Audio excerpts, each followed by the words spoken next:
Hey folks, it's Nerdarchist Dave here from Nerdarchy for Nerds by Nerds, and as usual, I'm hanging out with this nerd, Nerdarchist Filmers. Ted. How's it Uh, going, people? We're a little bit late getting started by like a minute or two, but we got a lot of stuff going on over here. We're supposed to talk about monsters, but I can't even focus and concentrate today. 300%, dude. Woo! Yeah, 300%. You know, the Kickstarter is rocking and rolling. You guys must be like sick of hearing us talk about it, for sure. Um, but it's a big central part of our lives right now, I feel like. Yeah, I mean, I'm not waking up in the middle of the night to go refresh like I was doing those first few days, but it's definitely something that's permeated my life in my house. I'm like, oh, Yeah. what are we currently at? And then we gotta, not that we're gonna really reveal anything here, but we have off-camera discussions about potential stretch goals and some ideas, and constantly tossing things around because it's kind of gone past where we were originally planning for. Right? How big can we go?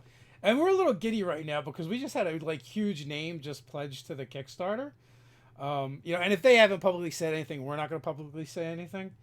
But someone did tell us about it, and I did check, and I was like, "Oh my god!" Totally like fanboying out over here. Yeah, it's pretty nice. And it said that shortly after his back or their back, however you want to say it, 12 people kind of came in. Yeah, yeah. So that's pretty cool. But anyway, we're going to talk about using monsters in Dungeons and Dragons tonight.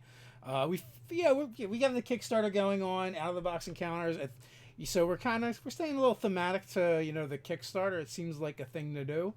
And this way we can also try and offer you guys some value and some content that you want to talk about, you want us to talk about, you want to hear about it. Um, Also, remember if you have questions, just put GM911 or a question in front of it. This way we can pick them out real easy. So, I want to start this thing off by saying, well, first of all, let's just thank everyone that's been backing us for the Kickstarter, sharing, liking, doing all that good stuff. The people in the industry has helped us. But in addition to that, I want to say, when we talk about using monsters, it's more about, it's not just about finding ways to throw things at your players to kill them, right? You need to look beyond that if you want to make using monsters in your game really exciting and fun, and which I think this kind of really speaks to the spirit of out of the box encounters. That's one of the things that Mike Gould really taps into, is making it about more than just killing monsters. Killing monsters is fun too, but there's more to it than that too. And Mike Gould is actually in the chat. We're happy to have you, brother. And as always, we're grateful that you've been working with Nerdarchy and help us make this awesome Kickstarter happen. He's our lead designer. So, Ted, what do you think about when it comes to using monsters? Is it like what kind of nasty, vile creature is going to have big, pointy teeth and razor sharp claws to throw at my players, or do you have something else in mind? All right, so for me, like there's so many different layers to talk about when it comes to talking about, when it comes to making monsters. So, or using monsters, I should say. So part of it is that element of making something, so you can take a stat block and reorient some stuff, add some new features, change some things, and give a whole new thing. Or it could be, just hey, I'm going to reach over here, I'm going to grab the monster manual, and I'm going to think of a new way to use random monster popped in the head. Sahagan. How can we use them differently? How can we do whatever? And those are the things that I try to look at. I try to do. I enjoy making new monsters. Having gamed with veterans, people who have more experience than I do, both behind the screen and at the table. It's something that I've had to really adapt and say, well, I don't want to always use stuff that they're going to be familiar with. I want to keep them on their toes. So I've got that habit of just coming up with brand new stat blocks for most of my sessions, so that there isn't or so that there is the discovery, so that there is that, oh crap, that was cool. Um, Along the same or along the opposite lines of using things differently. You and I both like using NPCs, monsters that aren't going to be, this is just a fight. Bless Sorry. you. You know, so when you've got the capacity to say, okay, well, I'm going to insert this here and see how the players react. In my last session that I ran for you guys, here at the table, out of game, you were like, oh, these guys are, these gals are completely hags. No two ways about it. There's only two of them, but I know there's something that's there. And it was a lot of fun to, play up that was that. Whether or not they were hags, who knows? Maybe they'll come back, maybe they won't. But it was fun to just put them out there and see how you guys were going to react when these two women were encountered you guys inside running houses. So I thought that was definitely an interesting encounter.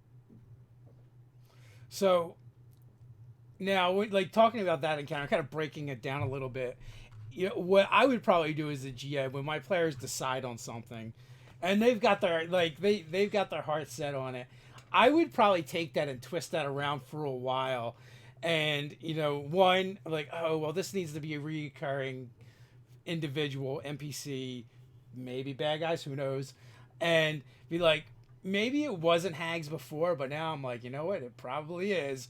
But I'm gonna do things to make them like try and convince the players it's not hags, and then make it hags, or maybe it is hags, but they're not really bad, which would be another plot twist, or and why they're not bad. Maybe these hags are cursed to be good or something.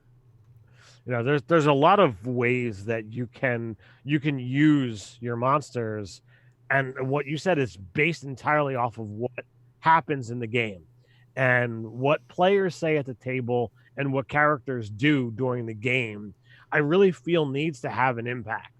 And so based off of that comment, yeah, that's actually a really great idea to have them come back and see what happens a couple sessions down the road. Now our game, we've only got 12 sessions and we're already like a third of the way through it, so I don't want to muck up the plot lines too much. But a one-off where they come back and have another conversation with you, that could be kind of cool. Or have one of them show up and maybe there's a quest, maybe you got to go find the other sister and find out, oh my god, are they willing, are the players willing to help out?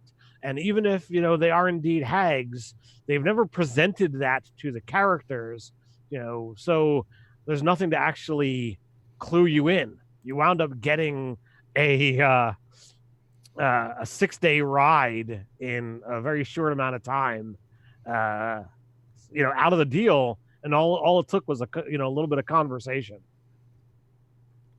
Yeah, well, I mean, they did show up in the Baba Yaga's hut. Well, no, so that definitely is a thing. But moving away from that, for me personally, I kind of like I like putting like funny hats on my NPCs or my monsters. Literally. Literally, because it really does. Like, I don't know, it just changes a lot when you just dress the monster a little bit differently, and it kind of like humanizes them. And then the players get they get curious about them. At least that's been my experience anyway. Did you ever do a stat block for Gentleman Jack? I don't know if I did or not. I don't think so.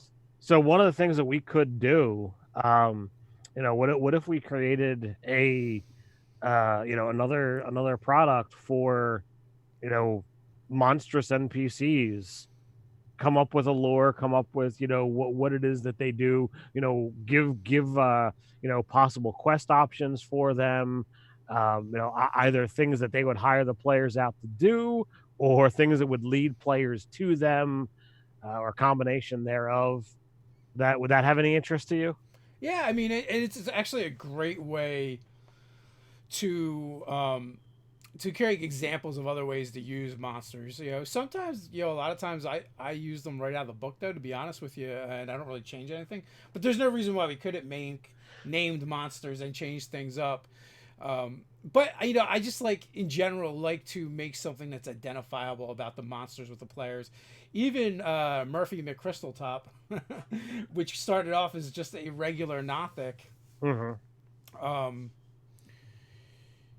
he was sympathetic, even though he's like this vile creature. He was being used and he was kind of enslaved. So the players were sympathetic to his plight, and they ended up actually wanting to help him. Several different players have when they've encountered him because of his circumstances. And I've seen that happen with other monsters as well. When the players are like, I just don't want to kill this guy now. I actually, maybe he's just a really pitiful goblin or kobold, and they just feel so bad for him that they just want to now, help them. So we have, Murphy McCrystaltop, which he was in, originally a one shot that you ran on the channel, then became a reoccurring NPC in your Vargarian game. And then he made an appearance in Scarlet Sisterhood as well. He did, yeah, and like you said, he started off as a one-shot monster. There was him, Stanley the Beholder, who was in a mystic prison with a combination of psionics and magic. So like when my players ran into him, like sure he could try and fight them and kill them, and he probably would have, but there was nothing like he'd been trapped for hundreds of years, and really more than anything, he just wanted company. And to talk to other living things, and my players, well, they felt sympathetic towards this particular monster, so they would actually come and bring him things to read, and they before he actually got freed, they all made little bowler hats to put on their heads, because he wore a regular bowler, which is way undersized for a beholder. So they made little ones to wear on their hats to be part of his gang. And what game was that in? That was a Scarlet Sisterhood too. Oh, nice. they were very good for befriending my monsters. Nice. There was also a troglodyte named Kresk. That the troglodytes were all enslaved as well from these amulets. Yeah, but occasionally it worked out, occasionally it didn't. Like just making something different with a monster. Like I used I don't know if it was a wraith or a shadow, but the way I described it as a child, and a couple of my players happened to be mothers in real life, and so I knew that I was going to kind of like pull on some heartstrings a little bit, but it wasn't. I also knew my players well enough to know it wasn't like over the top. Right. So when they encountered this spectral, basically undead ghost baby, they wanted to help it, but really it was just an undead monstrosity. It really just wanted to eat their faces.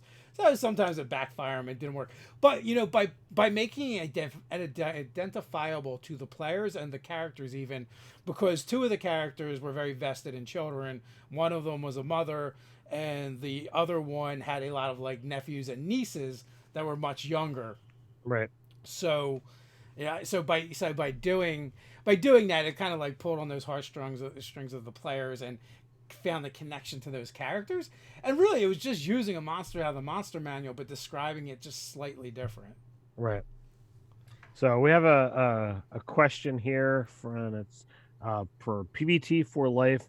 How would you make a sentient plant that has replaced an entire town of people with copies that are really extensions of its roots? Trying to figure this one out for a campaign world I'm building. Well, I might go back and watch a really old movie called Invasion of the Body Snatchers first, because it was like pod people. That's like kind of like the plot.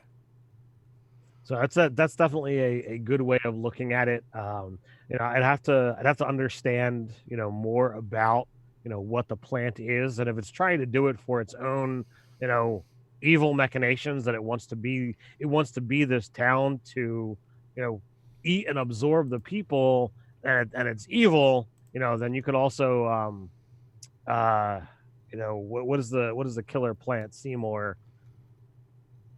What was that movie? Little Shop of Horrors. Little Shop of Horrors. So you could kind of look at that one as well for inspiration. But if it's more of another situation, like the plant is actually more of a positive aspect, and maybe the people of the town contracted some kind of sickness, but there was something special about the people that's here, and it's kind of recreated them as it knew them, just for a nostalgia factor, or for like a magical or historical aspect, then that could be a whole nother way of looking at it. And I think it'd be really fun to look at it from the second viewpoint, especially when the players realize that, oh, why does why does this person know the thing that I told this other person, and they begin to find all these little clues. I think that could be a fun mystery to unravel and see how they respond when they realize that, it's really just this one plant that is everything. Yeah, I actually like that idea, Ted. That's brilliant, really. The idea that something really bad happened in this town at some point, but before it happened, the plant was just a regular plant that someone took care of. Maybe they sang to it and they loved it and nurtured it. And whatever the bad thing that happened was that wreaked havoc and kind of destroyed this town. Brought this plant to life, awakened it, gave it sentience, and it's really just trying to perpetuate the life that it knew before that event happened. And really, it turns out the plant is just really sad. So I mean that's something that I would toy around with and play with, and you could have it as well. Most of the time, your interactions are normal and what have you, but every once in a while, something's gonna be up. So like your people with high insight or high perception, they're gonna notice things a little bit easier. And then if you begin to investigate, you can begin to uncover clues and lead you into the garden area, which is of course immaculate and beautiful and always taken care of so well. And that could be like a big focus of the town, is that their gardens are lovely, and everybody in the town really cares about it. So Mike Gould bringing up a good point. I like using monsters as people, thoughts, ambitions, dreams, problems. Makes a lot of sense. PVT for Life asked a question earlier. What is each of your favorite monsters from all of D&D and why? We actually covered that one the other day on the Todd Talks. So Dave, it was only yesterday. Yeah, well, that is the other day. Not today. It's the other day.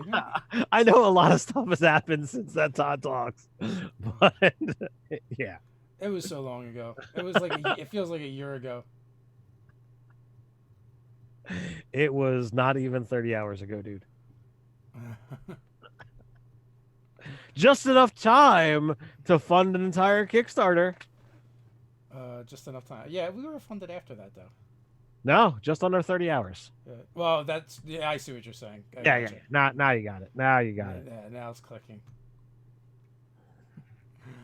Someone, DZ Kirchens, wanted to know about I need help with a broken druid archer with a longbow build. You want a broken archer build? Yeah, I think that I think you messaged us on Patreon.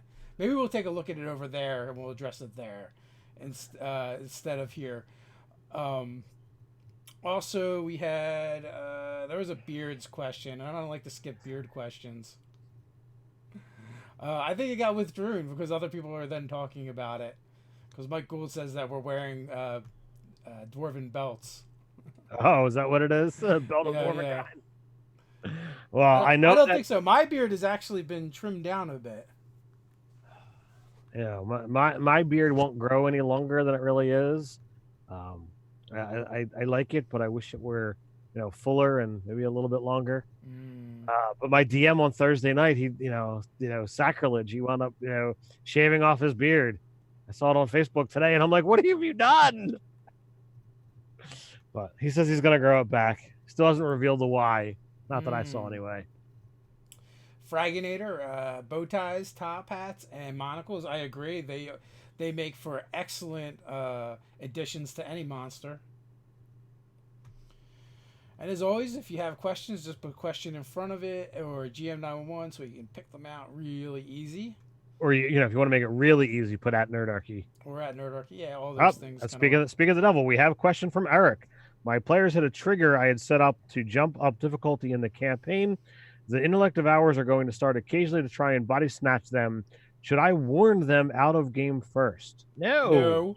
What's the point? No. Like giving away the mystery, really messes with the whole dynamic of solving things in a game. There's a lot of no's. No mercy, no warnings. Michael, no. No, definitely. Like, you might want to do you can do foreshadowing. That's sure in the game, but do it in the game. Make it part of the story. Have fun with it. Let him find a farmer where the back of his head's been blown out and he's missing his brain. That's I would do something along those lines. Where you can give them clues, but you don't tell them. Make them try and figure it out and work it out. So Mike completely agrees with you. Says any warning should come in the narrative. So Benjamin Miller, running Mad Mage, tips for alleviating player fatigue in a mega dungeon. To me, putting in things that fit along the lines with what we're talking about tonight, and that's monsters that are willing to role play. Monsters are willing to role play, making them part of the exploration phase, making it more than just slogging through killing monster after monster, because that is going to cause fatigue. I ran one session that was the majority combat, and that was very draining. On me as a DM. I could not do that, week after week or month after month. That's just not my style. I want to role play. I want to have fun. I want to engage the tensions far more than just slogging through fights. So Chris has a question. I like your videos talking about parties without roles. If a party is missing multiple roles, what should I do as a DM? The party is all spellcasters with a druid as their tank. You don't do anything as the DM. As the DM, you present your party with problems, and they have to solve them. I would think, depending on the mix of the party, they're going to seek out different solutions to these problems. But not only that, they're going to seek out different problems, right? If you're GMing and you're being interactive with your players, and trying to incorporate what their characters want to do into the stories, then it shouldn't be a problem. Like, you shouldn't expect them to operate the same way that a normal party would, but you don't have to worry about that. All you have to do is present the problems. It's up to them to overcome these challenges. And, as a DM, I don't even always think about what the solutions could possibly be. I let my players have free reign to come up with those solutions, and when they do ones that I think are cool and work for the problem, then that's how we fix it. So a couple things to kind of add on to that. Number one, if your party is all casters, that means that there's going to be heavy on your mentals. So you can step up the game there and really, really play and ply your material into that. But every once in a while, something they're going to have to deal with is going to be physical. It's going to have to be something that they're going to have to figure out.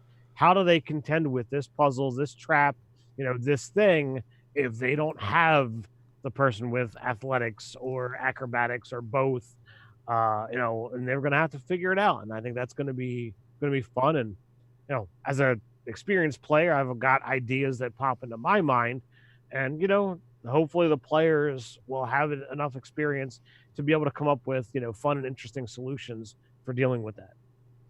So Andrew, when I start DMing again, I plan to create an NPC duo model after the two of you. What race class should they be? Peasants or village idiots, probably. Well, Nerdarchy has always said that we're dwarves because we got the beards thing going. I will add, if you're gonna do me and Ted, make a duo of dwarven brother-in-laws. That would be the way to go if you want to really have it be accurate. Because that guy over there married my sister. But I mean, you could really, whatever it is that you want to do with us, you can have us be whatever it is that you need. But I mean, I started off, when I first started playing D&D, liking martial characters, and the longer I've played, the more and more I've gotten into casters and changed it from being strength as my favorite to, getting more into the intelligence, wisdom, and charisma. So can do a lot with it. Yeah, the possibilities are endless. Uh, So PVT for life question: how long have you guys been playing D&D together? So I got married to your sister in '98, but we were playing before then, several years before then, I would say. so I maybe I was 17, You're ish. driving, so you would have Uh, had to have been at least 17. so I mean, over 20 years for certain. Um, After that, it gets a little hazy. After that, it gets easy. But it was before I went to college. Um, is when we met, and right around there is when we started gaming. Um, so probably in that 95, 96, 97, somewhere in that years block is when we started gaming together. Um, and I know you were gaming well before that. I think I started in the early 90s when I just gaming in general. Yeah, they just wouldn't know how long we've been gaming together. But Yeah, that's true. I would have started in the '80s at some point, where when all the best things happened. By the way. Fraginator says, "You guys are an Eton in my campaign." Oh, that's even better. uh, I think we're gonna steal that. I think we're gonna need to make that be one of our monsters that we put in our NPC monster book. and then Cannibal Pie Demon. Interesting monsters that could be used as the BBG for a campaign. You know, so when you think about it, right, there's tons of like really cool, awesome, powerful monsters right Grab in this that book book. there. There's your answer. But honestly, like probably something like someone wouldn't suspect, especially if you can hold it off for a long time, like a goblin, right? Doing something strange or weird, or a no bog, or something that you can hide right in plain sight of the party, but don't have it revealed for quite some time what your big bad actually is. So, I jokingly, I held up the monster manual and said, anything from the book, and it's honestly that's what you can do. And the more things that you want to, twist and pull and you know, use the puppet master behind the scenes, can honestly be anything. As you're talking about a goblin, well, a goblin who happens to know a lich's secret, or has some kind of dirt on a dragon. You could have somebody who's like, all right, through whatever means I am manipulating this other thing that's far more powerful, but I'm the brains behind the operation, I'm the thing. So you can put something else out in front to make it look like this is what you have to deal with, but in all honesty, it's something that's weak and easy to deal with if you look at it from that standpoint. So you could definitely have a lot of fun if you're willing to kind of look at everything a little skewed. And that way too, it offers up a nice twist, a surprise at the end of the campaign of something they didn't see coming. Let's see. We've got Epic Dwarf in the chat. How much can a green dragon hatchling infiltrate a plot if it can't polymorph? Right now, it just has to deal with a merchant to only let his wagons get to town seems shallow. There's always magic items that you could use. It could always work from behind the scenes. The hatchling though does seem a little bit young for that role yet.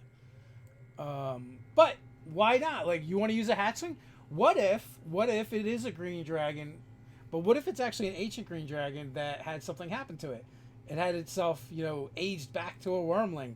So it has all the faculties and mental facilities of an ancient green dragon, but it's trapped in a wormling's body. So maybe it has access to some of the treasure it had before, so it can use those magic items. Maybe it acts as if it is the pet of a more powerful creature, but it is actually the one in control. Kind of going back to what we were just talking about a little bit. So there's definitely ways that you could do it. I think the biggest thing, though, I think a hatchling is probably not quite there yet. I mean, It's like a 4 or a 5, if I remember correctly. well, I'm not thinking. I'm thinking less about the challenge rating and more about the the stats, the intellect of it. And off the top of my head, I don't know what a hatchling is. Well, if only. If only there was a way I could open up D&D Beyond and it would instantly begin telling me this information. I can't get to my computer. So a green dragon wormling got an intelligence of 14, and it's actually only a challenge 2, so pretty weak. So yeah, so there's that. But like I said, I would be more concerned with its mental capabilities as far as being able to be a threat that way.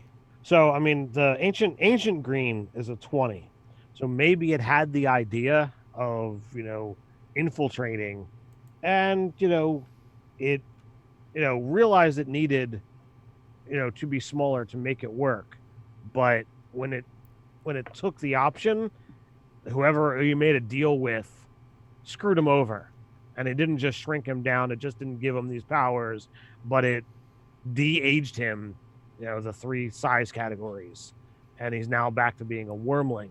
He doesn't remember all of the machinations that he wanted to do, but he remembers that this is what he had started. Maybe he had notes, maybe he had some kind of ideas. Actually, the mentals on a wormling are pretty impressive. Yeah, 15, 12, 13, 14, 11, 13. So yeah, you can definitely make that work. I like that idea too, and that's an extra motivation. Like maybe they use the genie wish. And the genie things. Right. So I think there's definitely room for you to have fun with it. Give it a hat of shape changing or something. A simple auto self spell. There's definitely some things you can do there. Let's see. We got a bit of a follow up from Eric. Planned that they get the body snatched, letting them remain in the character, but with a goal of the intellect devours. Any tips on how to collaborate with them? So that one's tricky because it requires your players to buy in and agree to do it. Like, so, you have to know your players a little bit and know whether or not that's something they would be down for. Sometimes you get players that they don't want to turn against the party, and they don't want to play the monster or even do the thing that they would do if they were charmed or controlled. So I've seen and kind of been the person who's like, all right, well, I have to turn on the party, so all right, I'm gonna use whatever my character would normally use, and I do this. And I've seen other players where it's like, all right, I completely and utterly unload. Dave has said, hands down, that if he were to ever be dominated, he will strategically like, all right, I'm going to take these people out and I'm going to go down through. In Dave's game, the goblins, they are the goblos, have annihilated the party multiple times because of dominating effects. So yeah, it's entirely up to how much those players and if they're willing to go down that road. Anthony, when he begun annihilating the party, like, he knew what he was supposed to do, and mechanically he did it, but he did not do it with gusto. He was like, all right, all right, Ted's down. All right, I'm attacking Ryan now. All right, he's down. Like, there was no enjoyment to it. Whereas if I dominated Dave in my game, he's like, oh yeah, I'm destroying people. Be like, still win strike, and I'll be action surging now. Do I have inspiration to use? Yeah, I feel like if you're in that situation, you might as well have a good time with it. Why not? It's that's part of the story, right? And then maybe the party turns around and totally annihilates my character. Whatever. These are the things that happen when we play Dungeons and Dragons. Indeed, it is. And those are kind of the moments I live for. Not so much like screwing over the party, just like unexpected stuff that no one really planned. Yeah, that is exactly why I did not take dominating effects for my final encounter. Yeah, it's like, what happens if I dominated you? You failed your save and destroyed the party. Come on, man, that'd be funny as shit.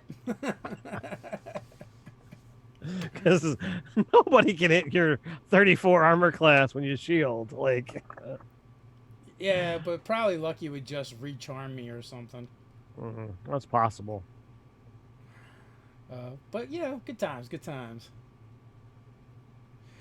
Brian Smith, I've got a lot of material prepped for my first session with an in progress campaign. How much material would you guys plan for 4 to 5 hours? 6 PCs. 4 or 5 hours, huh? Well, my normal is a couple sentences, so it's a little longer game. Maybe 5 sentences, a sentence per hour. Yeah. A sentence per hour. It's a good way of thinking about it. Your general idea is, plan for one encounter for every 45 minutes to an hour. Is a good solid bet, and mix it up between the three different pillars, and you're golden. Yeah, pretty much. I mean, an encounter per hour is usually enough. Plus, some plot points in there as well. Some things, and it doesn't all have to be combat encounters either. Definitely you want to tap into all three of the pillars, and then if you figure you're going to have an extra, one or two encounters, make it for whatever it is you think your players like doing. That's the great thing as a GM. You should always, kind of know, what things people like, for your game. When we had session 0 at the castle, I was like, all right, favorite pillar or favorite two pillars. Is there anything you don't like? Anything that you want to see happen?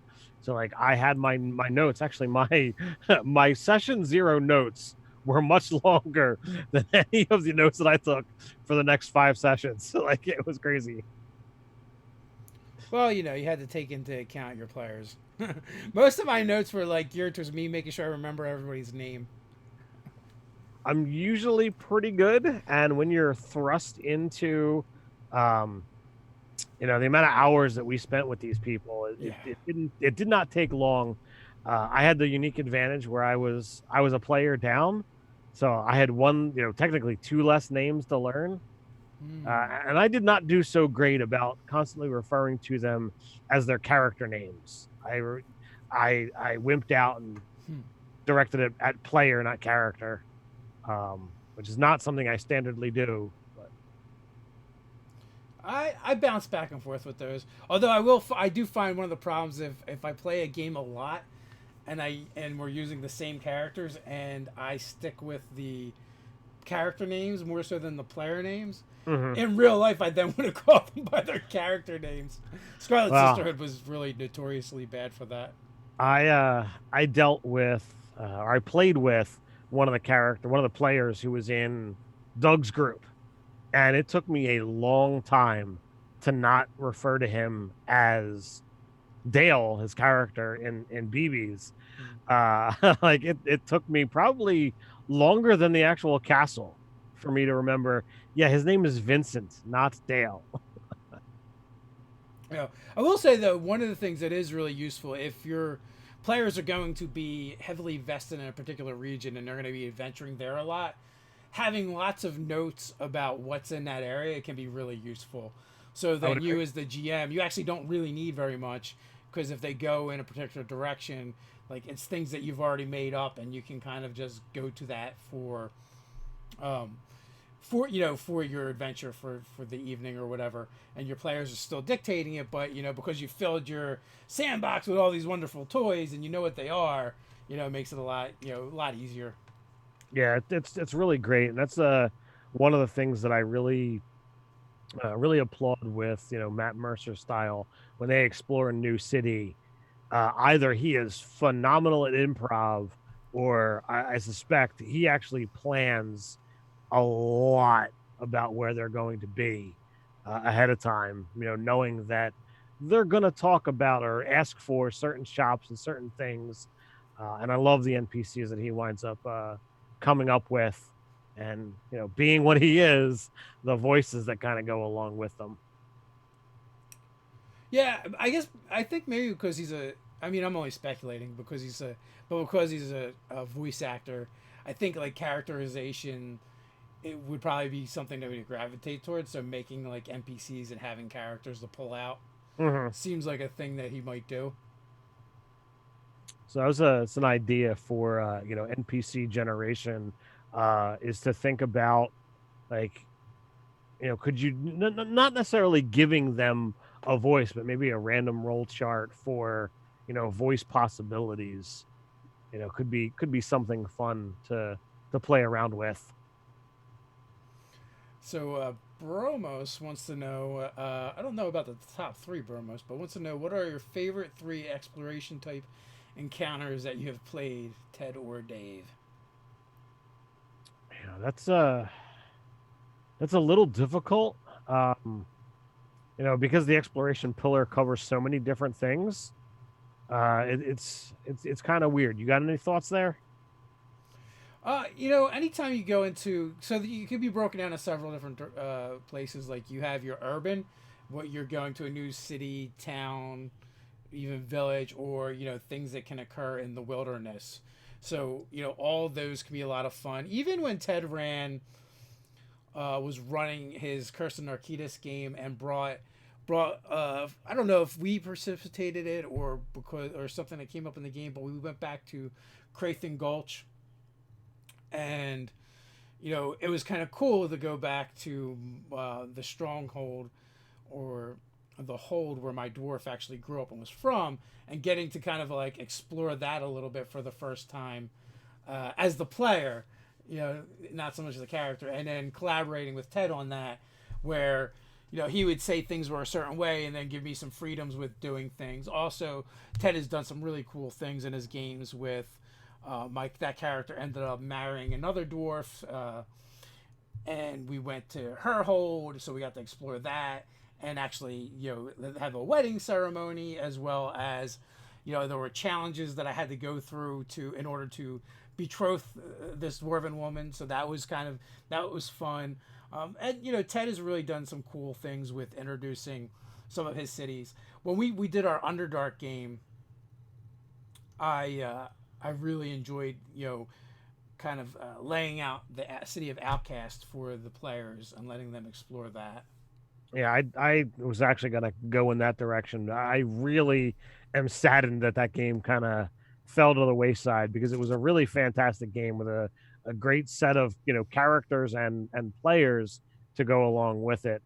And you know chances are slim to none of that ever resurfacing, but it was glorious, and the things that you could explore there were different. And with it being the Underdark, things are more powerful.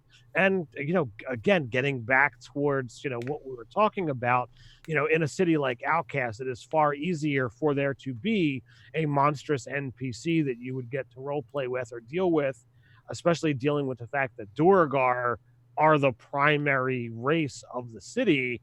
And it they're they're not quite monstrous humanoids, but they're close. Like, things that other things that I know that I've done. I ran a one shot that I think Doug was a player in, that that we kind of went into the Feywild, and I really enjoyed the different experiences there. Going back throughout the years, there's been many, far too many to count, of cool experiences that we've kind of dealt with in your Shattered Realm game. That was just a nonstop wagon ride of combat and exploration. That I don't remember all the details, but I remember a variety of things that you allowed, that kind of broke a lot of different typical viewpoints, with a cloak of phasing and everything that was able to be done with that. There was okay, PVT for life. How do you come up with NPC names and characters? I don't even know. I just randomly spill out words, and that's the name. And you know, it really, as far as like where those characters, what those characters are, really just depends. Where are we when I need an NPC, and you know what do the players do with it? You know, some of the a lot of NPCs are just throwaways; they never resurface, and or you know other times for whatever reason your players will gravitate and be interested in a particular um, NPC, and they keep going back to them. So as a DM, you're then forced to flesh them out a little more, a little more, a little more. But So yeah, I just randomly make up names. So the fifth edition DM screen that I use has a 3-part random name generator that you can play around with. It's very limited because it's only got the 60 different syllables that you can deal with. I have a whole bunch of lettered dice that I can just roll if I really want. I don't do it very often. Most of the time, what I wind up doing is I give a character an attribute, and whether it be a noun or an adjective, and then I try to make a twist off of that. And whether I change letters around, add extra letters, take some letters away and add some others. I know for a while I was because I deal in customer service and I deal with customers all around the world. uh there's a lot of names in other cultures that are really awesome and interesting for a fantasy game. So I've never used a person's full name, but I've taken last names or I've taken first names, and I had a list jotted down at one point in time. And when I would give one to somebody, I'd be like, all right, I'll cross that one off, ready for the next one. Nice. Real world experiences is always a great place to take things from, for sure. Anytime you get My it. Mike Gould, bless you. I got random character strings that I do believe he's thinking their names, but I, those are names that would make me cringe, and I give names that make Dave cringe. So yeah, good job. Yeah, well, if you look a little bit further up, you'll see where he gets the naming convention. They're hobgoblin names. Yeah, Naboya okay. is the hobgoblin's named after the deity Okay. Magabiyat, or however you say that. So we got a question from Sean, a bard in my campaign. Instead of making the triangle, insisted on making the triangle his instrument he performs with. What are the oddest instruments you've seen bards play, and how should I have my NPCs react to this? I don't think we've really seen like any craziness come up with bards and instruments in our games that I can think of. I Not mean, really. we've had players break out in the song during game, but and you play with V, and she does that fairly often as well. Yeah, she's Oh, been. I do have one. What do you got? So when we did the monster game at Think Geek, and all the characters were like made up of based off of famous monsters. One of them was the Phantom of the Opera, and that was the Uh-huh. Bard character. So he had this little tiny like recorder thing that was a tiny piano that he would use and play, when he was doing his bardic stuff. Wow. So that would and then in game he's like, "Can I have this?" But it's magic instead of technology, and I'm like, "Yes, yes, you can. Sure, why not? You brought a prop."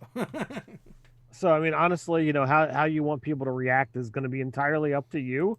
If something is odd, then yeah, maybe your DCs are going to be higher for getting people to be impressed by what's going on. Um, but I mean, every instrument has its uses. A triangle is typically just an accompanying piece, but I can imagine that if a bard is dedicating their life to the triangle and they bust out over a 20 performance, I don't care how ridiculous it looks. That was a beautiful piece and well played, and they're going to get an applause, and they're going to get people throwing coins and whatever else. I imagine there's got to be a lot of bards that have been like cowbell needs more cowbell. So boom, cowbell is what I'm thinking. I would agree with that. Um, There's probably bards that are playing the kazoo or the recorder, silly little 4 note flute. So, Geeky McFangirl wants to know, can a bard be a puppeteer? I would say it's a form of performance, so sure, why not? Yeah, I would see no problem with that. You could try to add ventriloquism into that and have fun with it as well if you want to go down that road. But I mean, just kind of doing the whole Sesame Street thing, whether you're coming from underneath or up above, you can do both. Anything that's going to be a performance is gonna count with what a bard can do. I mean, I would even allow you to, trade out one of your musical instruments for an alternate, performance type, if that's something that you wanted to do in my game. Yeah, you could do that, or I'd fold it into performance itself. I don't see why not. It makes me think of Puppet Master, from I think he was a Hulk villain, Incredible Hulk. Was he a Hulk villain? I thought Puppet Master was a DC guy. No, no, there's a Marvel version as well. Oh, okay. Joseph, how do you kill off an emotionally combative attached NPC from the party with immersion? Make them die. I mean, really, if they're already attached, you really don't. There's nothing really extra you have to do. It just depends. What do you want their death to mean? Because it could be something that's like vindictive with a villain, or it could be something that's inevitable, like time, and there's nothing that can be done. What are the emotions you're trying to? It was Alicia Masters. Of course, Doug would know. Fantastic Four. Yeah. Um, Uh, so honestly, I would look at, what is your end goal? Like, what are you trying to accomplish, and make it happen. yeah, exactly. What is the story element you're trying to produce, and what kind of emotions are you trying to invoke with that particular scene? And as the DM, things get to be narrative for you, so you can honestly go down that road without interference. And oh my God, this happened. It's horrible. It's terrible. Deal with these consequences. So we are getting close to the end. If you have any questions, feel free to ask them.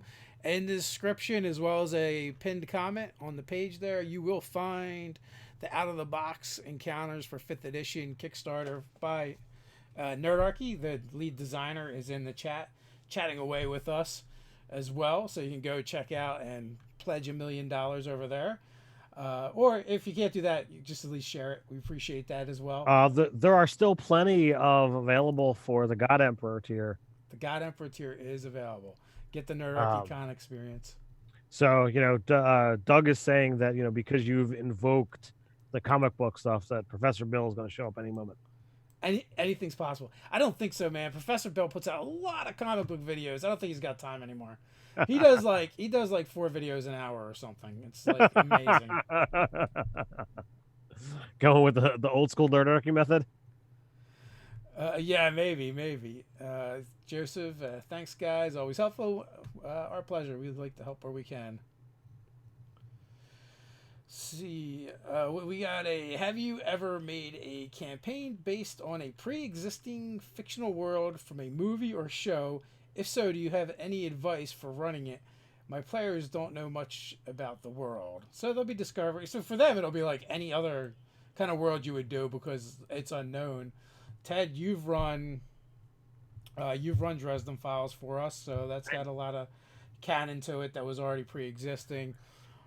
We've played in a Marvel Phase Rip game, which there's also a lot of canonical characters there. We've played in Star Wars games. Like, the biggest advice is, no matter what world you play in, no matter what stories you're using, make sure your players are the ones driving the stories, and the story is about your players, not about cool, interesting, fun NPCs from that world. You want to interact with things that are there. Put in Easter eggs for the people who are familiar with it. And in this case, if you don't have anyone that's there, then you don't have to worry too much about it. That's not really an issue. But if you get people to get into it, then you can have that. Um, I won't go into detail about the character, but in my game, running the Dresden Files, I had Sonya show up. He didn't solve any problems. He didn't do anything for the players, but the NPC or the PC that he would have been able to communicate with, he did show up, talk to that player who was affiliated with the same organization, and said, "Hey, problem, issue, I'm out," and went on to his next mission. So like I thought that kind of stuff was cool, and I hope the players did as well. But you really do want to make it about the characters, but you want to give a feel of the world. What is it about that world that makes it stand out enough that you want to run a campaign in there and make sure that kind of stuff shines? Make sure you have your, I's dotted and your T's crossed. And then on top of that, make sure you put your own spin. Make sure you take it in a place that the author probably wasn't going to go, and your players might not expect, just so that you can, have them have that aha moment of like, oh my God, I didn't see that happen, and I never would have guessed, that this plot point was going to get unveiled. Now we have to deal with it. What do we do? So we still have a couple more questions. We're running out of time. There's one about the Kickstarter, Fraginator. I did see that, and I do believe I responded to it. And they're asking about a retail level. Honestly, we had to get to a position in the Kickstarter where we're going to print enough books to make that level make sense.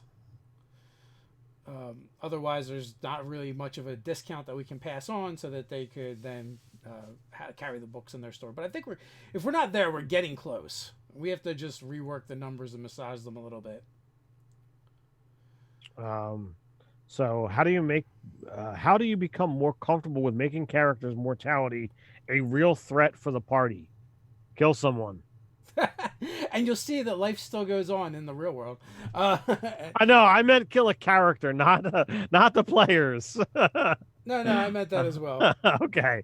No, the game goes on. Like a character dies, the game goes on. You get to make a new one. You keep playing. I mean, me and Ted came from an era where you played the game and characters died all the time. So like, it is. So like for us, it's not really that big a deal.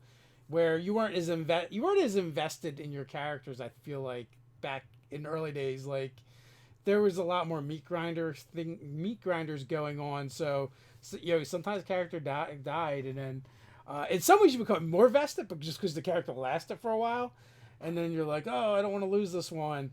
Not so much for story elements as much as it was just from just the way the game's played. But I agree with Ted. Kill a character, and then you'll see that the game continues, and hopefully your players are vested and they make that part of the story. Like something happens and it affects the story because that character died, or at the very least, if it doesn't affect the story, it affects the players' characters in that story.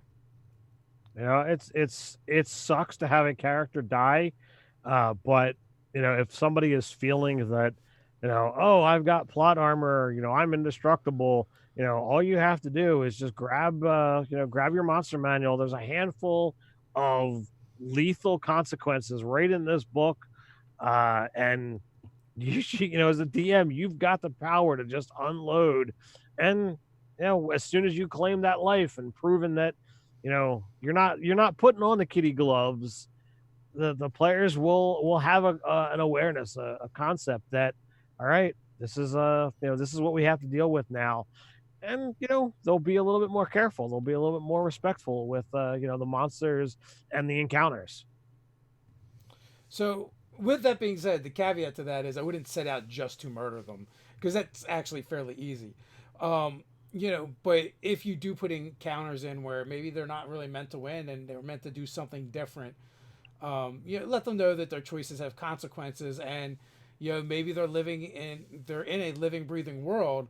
And it just so happens that this is the thing that happened, and if they chose to do something rash and foolish, that there's consequences. So do you want to answer one last quick question? Sure. So Chris says, if the party uses Lehman's tiny hut or Faithful Hound for protection at night, how can monsters still be dangerous? Once they get to the point where they've got Liam's tiny hut, it's really challenging to go through that because it's imperceivable to the people that aren't there when you cast it. So it's kind of a automatic safe zone for the people that are in it. But it's okay. You can allow them to have their long rest. I would make sure that you press them hard and understand that they can't take long rests, more than once every 24 hours. Yeah, I believe Elfbait has talked about having a monster sleep on the Lehman's tiny hut, like when they end it in the morning. It's there. Intelligent foes that have the capability of tracking and potentially casting dispel magic can thwart that as well. Other intelligent foes that maybe have other options, like waiting for them to emerge and set an ambush, is a possibility as well. And then there is just sometimes that's like they're gonna be able to do that, and that's just how it is. Yep. So, well, with that, we're up on the hour or so, so it's that time. But we'll be back next week, and then we'll be off for a week. No, we will not be back next week. Next week we'll be traveling. Well, yeah, next week we are going to Gen Con. That is true. So we will be back the following week. But we will not be having a live chat next week because Dave and I will be en route to Gen Con. So if you're planning to go, come look for us. I will actually have some Nerdarchy swag to give away if you happen to catch me. Yes, find us at Gen Con if you're going to be there. There's also a Saber Dice live show that'll be going on. Ted will be hanging out, and I'll be in the show. So there's still some tickets left, so you can grab them if you're interested. And until next time, stay nerdy. Stay nerdy.